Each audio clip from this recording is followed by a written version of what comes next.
We had a battle of two of the best in the West in an early matinee game. A former Ducks goalie heads back to Anaheim looking to beat his old team. And the Great Eight goes for 900 against the team he scored big goals against. Details on that coming up in this Halloween edition of Locked On NHL Game Night. When that final horn sounds, you know it's time for Locked On NHL Game Night. All the post-game reactions to every game across the league, every single night, with insights only the hosts at Locked On can provide. Prepare to experience game day reactions like never before. Only on Locked On NHL Game Night. Your team every day. Hey, hockey fans, welcome to Locked On NHL Game Night, part of the Locked On Podcast Network, your teams every day. Thanks for making Locked On NHL Game Night your place to get a recap of the night in the NHL during the regular season and through the playoffs. We are available wherever you get your podcasts and on YouTube.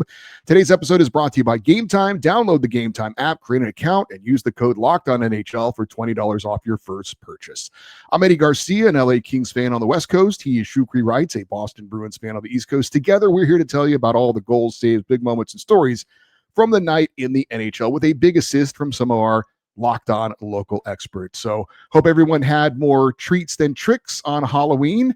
As a Shu, we are moving from October, wrapping up the first month of the NHL season. It's been a pretty interesting first month so far. Seriously, I don't think you could have put it any better, Eddie. I mean, seriously, we're moving from the first month of the regular season already into November. And on top of that, we're doing a show on Halloween, baby. Trick or treat. But for some teams around the NHL, it's been more tricks than treats. And unfortunately, the Vegas is one of those teams, by the way. For anybody who is listening to the podcast and not watching on YouTube, sorry, you're not missing out on anything. Shu and I we're not wearing any funny costumes. I'm not in a banana costume or anything.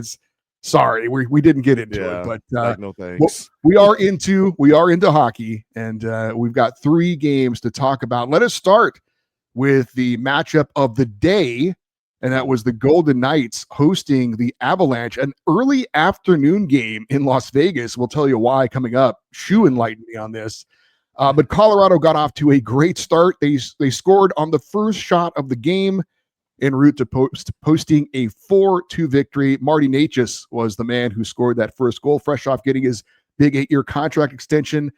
He gets his 8th of the year, just 41 seconds into the game.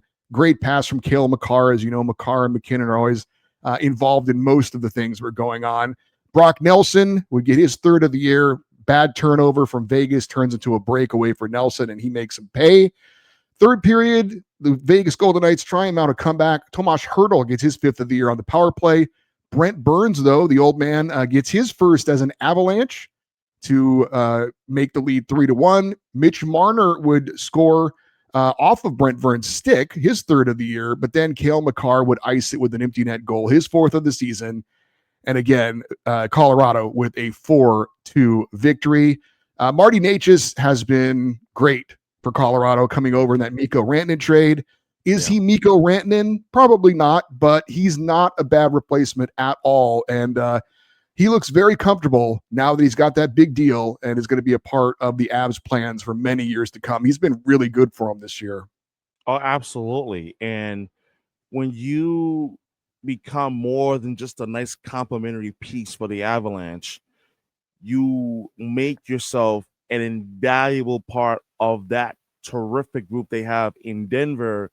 And Martin Necas, I think more than anything else, is showing you why he was rewarded with such a sweet deal. And for me today, I kind of got a pretty good understanding as to why he was rewarded with a long-term contract extension with the Colorado Avalanche.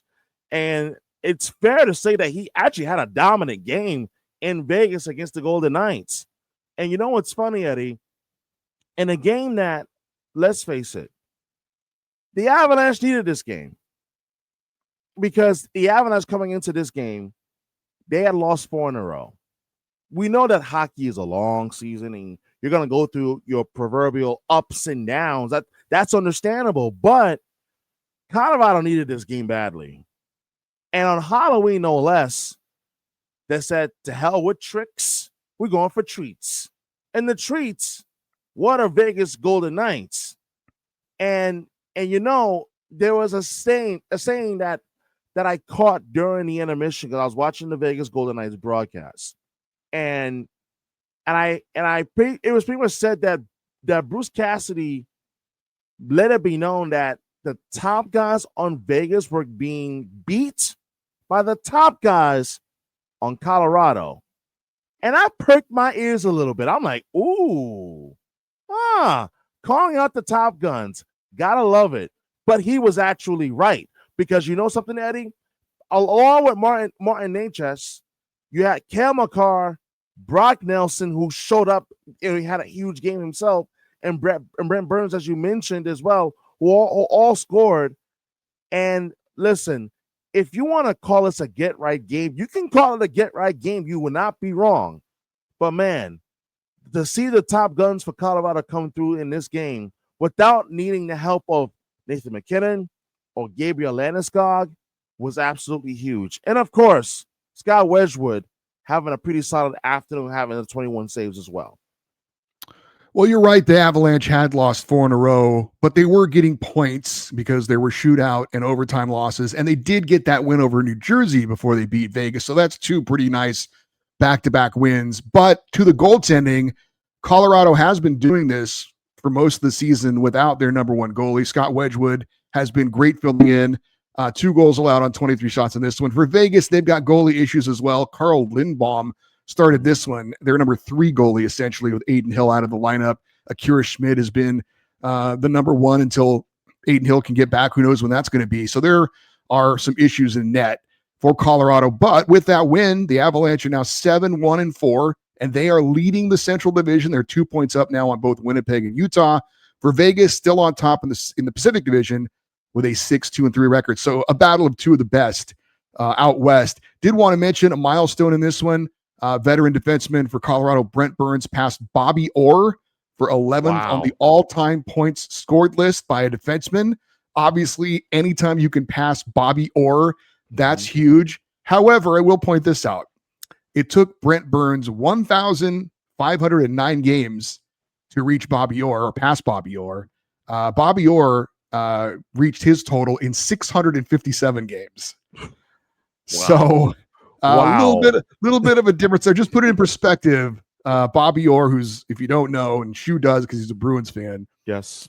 Great career, was cut short by injuries, but had he stayed healthy, the numbers that he would have put up, and his numbers are already amazing as it is. I did want to squeeze this in real quick because I texted you during the day when I looked at the schedule. I saw that my time, West Coast time, this was a 1:00 start. And I texted you and I said, is this a Halloween game? It was not, apparently. Why did we play this game early in Las Vegas? And, and it's a great question because I was baffled initially when I first looked at the schedule for Halloween on Thursday, saying that, it's a 4:00 start. I'm like, wait a minute. Trick or treat. Hey, NHL schedule makers, why is it 4:00 Eastern, 1:00 Pacific on a Friday, no less? Oh, that's right. Because there is a state holiday in Las Vegas, in the state of Nevada, called Nevada Day. And it so happened to fall on Halloween. So when I saw that it was 4:00 Eastern, and you texted me saying that, am I seeing this correct? I'm like, no, you are. And you asked me why. I was like, I got to find out, because that is really strange on a Friday to see a game that early. Even for a game that's out west, you don't typically start until, let's say, maybe 9 or 10 o'clock. But 4:00 Eastern, 1 Pacific? That was strange. But this was no trick or treat. It was rather a treat because it was a state holiday in Nevada. Yeah, 3-day weekend for the good folks in the Silver State. October 31st, 1864, the state of Nevada was admitted into the Union. And so that is why we have Nevada Day. So now hopefully you're a little more educated. We are as well. Yes. A former longtime netminder returns to face his old team in the town where he used to play. We will give you the details on that next here on Locked On NHL Game Night.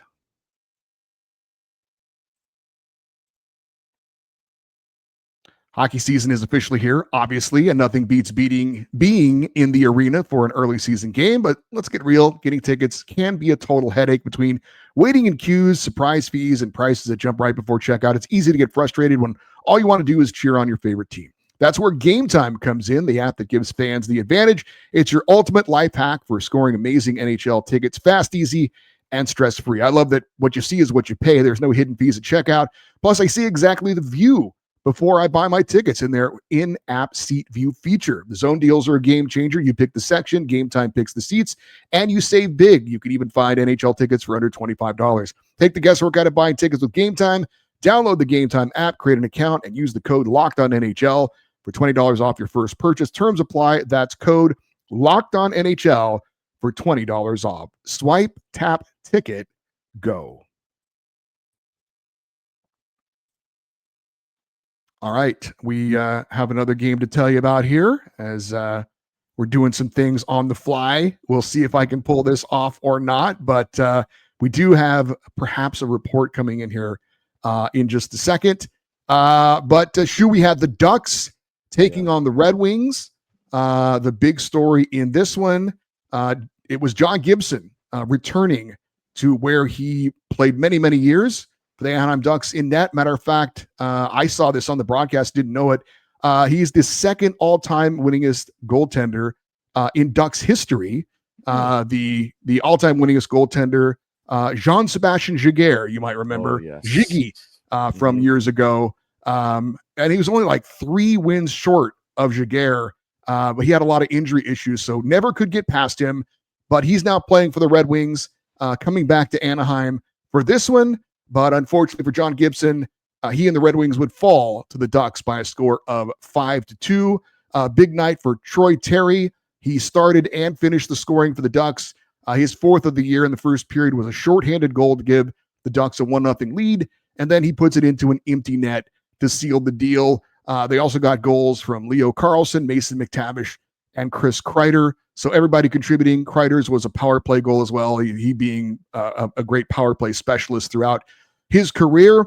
And the Ducks, one of those younger teams, kind of up and coming, learning how to win. But they're playing some pretty good hockey here early in the season. And they are. And I think in itself, it's actually really critical for them to play as well as they have. Currently a 6-3-1, having 13 points in the early season so far. I think one of the things that has been critical for them is seeing the younger kids really grow into their own. And I'm talking about Troy Terry, Cutter Gauthier, for example, in which that, like, those two guys had at least 2 points apiece. Troy Terry having 3, the 2 goals and the assists, Cutter Gauthier having the 2 assists in this one. And I think that in itself has been critical in the year in which that, let's face it, the big move of the offseason for the Ducks was they traded away Travis Ziegler, who is now here in Philadelphia with the Philadelphia Flyers, having a big year with the new team. So to see that those the young kids step up and really take their game to the next level, it's been critical. But then also, I think it's also important to make mention that the Ducks, their ability to score shorthanded has been very much noticeable. Second straight game they've had a shorthanded goal. Terry got loose in a breakaway and put the Ducks in a 1-0 lead, in which that I think also in terms of playmaking, he had a 3-on-2 rush. He made a cross-ice pass to Carlson, who scored on the wrist shot that gave the Ducks a 2-1 lead. So talk about seeing his game, evolve and go to the next level in more ways than one, I think is also critical for a Ducks team that is expected, not hoping, expected to contend this year. And so far, the early signs have been there. In his return, John Gibson allowed 4 goals on 31 shots. And the young goaltender who followed him, Lucas Dostal, really good young netminder for those out there who may not be familiar with him. 2 goals allowed on 30 shots in getting the win in this one. For Detroit, they got goals from Lucas Raymond and Alex DeBrincat. DeBrincat is a duck killer throughout his career. He now has 16 goals in 19 games against Anaheim. They did have a goal disallowed on a Moritz Seider kicked in goal. I did not think he kicked that in. I did not think there was a distinct kicking motion at all. It was one of those ones that went off his foot and clearly went in, but no distinct kicking motion. I was really surprised to see that goal wiped off. Don't know if in the end it would have made any difference. It didn't seem like it with the Ducks scoring the only 2 goals in the third period, but that was a goal that probably should have gone Detroit's way. I did want to ask you, Shu, Joel Quenneville comes to Anaheim after being out for several years. You had the situation in Florida dating back to his time in Chicago, but this is one of the all-time winningest head coaches. I think he's in the Hall of Fame when it's all said and done.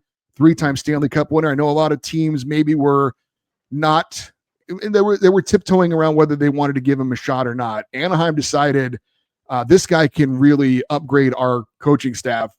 And so far, so good.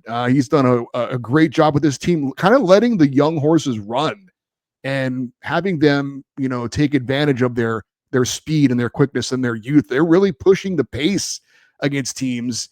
And so far, it's working out for him. He's done. I mean, he's looked like he's done a very good job there in his return to the NHL. I couldn't agree more. And as you were saying that, this thought popped in my head, Eddie, in which that, what this reminds me of?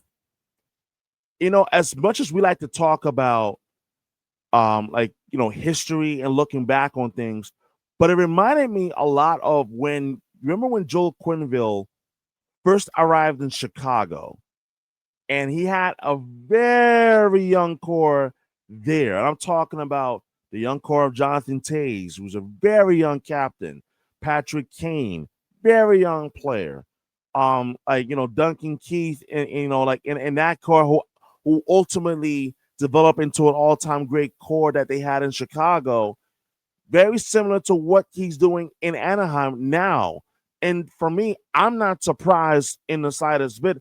I understand why teams were hesitant to bring in Joel Quenneville, given what had transpired going back to his time when he was a head coach of Chicago Blackhawks. I get why.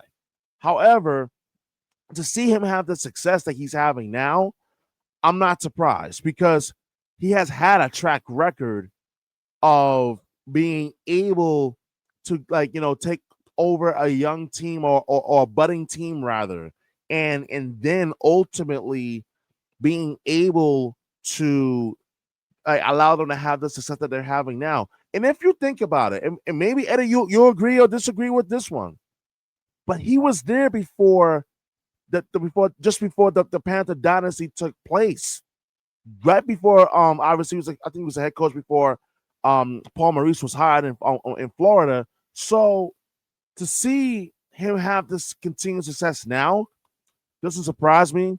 They have the young pieces there. They're expected to contend now. I just think that the ingredients are now there for the Anaheim Ducks to become a legitimate team in the Western Conference. And so far, it's early, but so far they have. Yeah, and as an LA Kings fan, I am not excited to see this young Ducks team seemingly kind of getting their act together after being not very good for quite a while. The Ducks with the win improved to 6-3-1. Detroit 8-4 now on the season. The Red Wings are still playing some good hockey as well, as they're looking to get back in the playoffs after a playoff drought. The Great 8 passed the Great 1 to become the NHL's all-time leading goal scorer. He did it against the Islanders. Could he get number 900 against the Islanders as well? We'll tell you about that next here on Locked On NHL Game Night. The NBA is back, and there's no better place to get in on the action than FanDuel, the official sports betting partner of the NBA. If you missed the start of the game or you want to ride the hot hand, FanDuel has live bets on everything from who will score the next goal, the next point, or possible fourth quarter comebacks. Plus, you can even combine your live bet into same-game parlays for a shot at a bigger payout. It keeps every game exciting, especially if your team's making that late push. Right now, FanDuel is giving new customers $300 in bonus bets when your first $5 bet wins. So head to FanDuel.com, sign up and play your game with FanDuel, the official sports betting partner of the NBA. All right, one more game to get to on the Halloween schedule, and that was the Capitals hosting the Islanders. In this one, it would be Bo Horvat scoring in the third period to help New York pull out a 3-1 victory. We do have a report from one of our local experts. Let us check in with the host of Locked On New York Islanders, and that is Gil Martin. New York Islanders score a 3-1 win in Washington over the Capitals to end their losing streak and head home on a winning note. The big difference in this game for the Islanders, by far, for the first time all season, Ilya Sorokin showed his A game. Early on, the Islanders were being outskated, outshot badly, and Sorokin came up with so many big saves that even though the Islanders gave up 13 shots on goal in the first 12 or so minutes of this game, at the end of the first period, it was 0-0, and then the key goal, a great pass from Simon Holmstrom to J.G. Pageau for a shorthanded goal, and that put the Islanders ahead to stay. So getting good goaltending from Ilya Sorokin, so important to these Islanders. For more in-depth daily coverage of your New York Islanders, check out the Locked On Islanders podcast. And we thank Gil Martin for that report. Mentioned some missed calls today. I thought that John Gabriel Pageau goal, the shorthanded goal that he talked about, I thought he was offsides, and Washington challenged it. I thought they were going to wipe the goal away, and they called it a good goal. So that was an important goal, as he mentioned, that tied up the game. Then Bo Horvat's 7th of the season was the game winner. And then Matt Barzal, not late for the team bus this time, gets his 3rd goal, an empty netter, to seal the deal. But he's right. Ilya Sorokin had a great game, 1 goal out on 23 shots. He really held the fort early on in this one that kept the Islanders in the game before they kind of righted themselves and were able to get this win. I mean, it was critical for Ilya Sorokin to have a big game and play the game of woo, which he did in between the pipes down in Washington. But, more times than not, when you get quality goaltending on a night-to-night basis, you have a pretty good chance of winning. And thankfully, and I agree, someone decided to wake up and not, miss the bus, which was pretty darn nice, So with that being said, I think when you talk about the Islanders in this game against the Capitals, I come back to Ilya Sorokin because coming into this game, they had a 3-game losing streak, and I think he needed to step up in this game, which he did. And obviously, offensively, they did exactly just that. That missed call definitely had me a bit perplexed as to why wasn't that offsides. But man, Bo Horvat, John Gabriel Pageau, I also they were critical in terms of the Islanders' ability to bounce back, who had, by the way, had just lost 6-2 against the Carolina Hurricanes on Thursday night. And you talk about their ability to put it all together, which they did. But I think also what is worthy of mentioning, unfortunately, Ovechkin, he still is sitting at $8.99. Maybe he's pressing a little bit, maybe, just maybe. But bad news though, the Capitals, they did lose their center Pierre-Luc Dubois to a lower body injury, and they're already without Dylan Strome. So on the Capital side of things, they are banged up. They're getting thin down the middle, and that's not good news for the Washington Capitals at all. Washington also having their issues on the power play, 0 for 4 in this game, 6 for 36 so far on the season, and that's pretty amazing considering you've got Alexander Ovechkin, potentially bombing things away from that left faceoff dot like he likes to do so much. Tom Wilson had his 6th of the year in the loss, and Logan Thompson, a tough luck loser in this one. He allowed just 2 goals on 22 shots, but not enough to get the Capitals a win.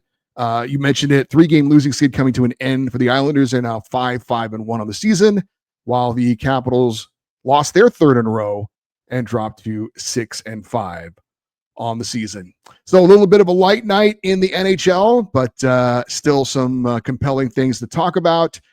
Glad that you were able to join us for this one on this Halloween edition of Locked On NHL Game Night. If you want complete coverage of your favorite NHL team, there is a Locked On NHL Team podcast and YouTube show for you. We've got one for every team except Calgary, but we are working on that. I say that because if I say we've got one for every team and then somebody's like, wait a minute, I'm a Calgary Flames fan. You don't have one for me yet. No, we're working on it. But every other team right now, we have a show for you. So make sure you subscribe and check out the Locked On show for your favorite NHL team. As far as our show, Locked On NHL Game Night, we are here for you each and every night of the regular season and the playoffs, wrapping up the night in the NHL. Don't forget to like and subscribe to our show. And we'd love to see your comments on what happened tonight in the NHL in the comment section as well. Shu, any final thoughts before we sign off for this show? I do have one, actually, in terms of Halloween in the NHL. Things tend to get a little weird right around this time. But you know something? What this also signifies for me is that we're getting so close to Thanksgiving. And if you're a hockey fan, I'm talking about U.S. Thanksgiving, that is, because obviously we have our Canadian viewers and listeners as well. Salute to all of y'all as well, and everyone else who listens elsewhere.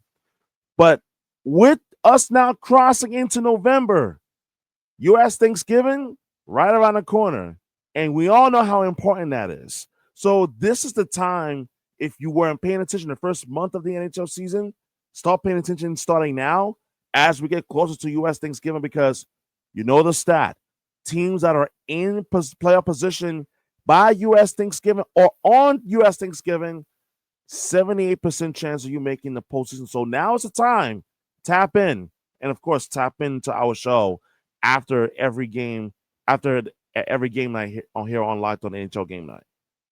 All right, that'll do it for this episode of Locked On NHL Game Night. For Shukri Wrights, I'm Eddie Garcia. Thank you for listening and watching Locked On NHL Game Night, part of the Locked On Podcast Network. Your teams every day.